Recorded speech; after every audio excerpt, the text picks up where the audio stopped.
Hi friends అందరికీ.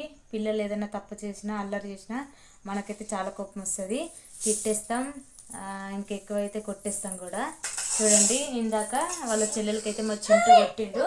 చూడండి friends, ఇగో ఇలా ఉంటుంది ఇంట్లో. అన్న చెల్లెళ్ళు అక్క తమ్ముళ్ళు ఉంటాయి. చూడండి ఫ్రెండ్స్, ఇగో మా చిట్టి తల్లి అయితే ఇంత లేదు కానీ వాళ్ళ అన్నయ్య దగ్గరికి వెళ్ళి ఇగో ప్లేట్ అయితే లాగేసుకుంటుంది. ఇందాకైతే అది అట్లా వేసిందని చెల్లెకైతే ఇగో మా చింట అయితే కొట్టిండు. అయితే చెల్లె కొట్టిండని నేను కొట్టిన. అయితే ఇప్పటిదాకా ఏడుస్తూ ఉంటే ప్యాలలు అయితే ఇచ్చిన.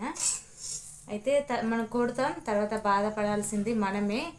పిల్లలకు కోపంతో కాదు ప్రేమతో చెప్తే ఏదైనా అర్థమవుతుంది. మా ఆయన అయితే ఎప్పుడు అదే చెప్తాడు. పిల్లలకి ఏ విషయంలో అయినా కోపంగా మనం మాట్లాడకూడదు, అలాగే చెప్పకూడదు. ప్రేమతో ఏ చెప్పినా అయితే వింటారు. అంటారు కదా పెద్దలు, కోపంతో ఏది సాధించలేం, ప్రేమతో సాధించాలని. అందుకే ఏదైనా ప్రేమతో చెప్పాలా. చెల్లే కదా మమ్మీ, నీకు మళ్ళీ ఇస్తాను, నీకు ఏడొద్దు సరేనా, ఏడప్పుడు నీకు వేరే ప్లేట్లో పెట్టిస్తా సరేనా. చూడండి ఫ్రెండ్స్, ఇగో ఇలా ఉంటుంది ఇంట్లో. పిల్లలు ఉంటే ఇద్దరు ఉంటే ఇగో లాగేసుకున్నది. ఇగో ఇల్లన్నీ పోసింది ప్యాలలు మా చిట్టి తల్లి. చూడండి ఫ్రెండ్స్, వీడియో నచ్చితే లైక్ చేయండి ఫ్రెండ్స్. బాయ్ బాయ్ చెప్పు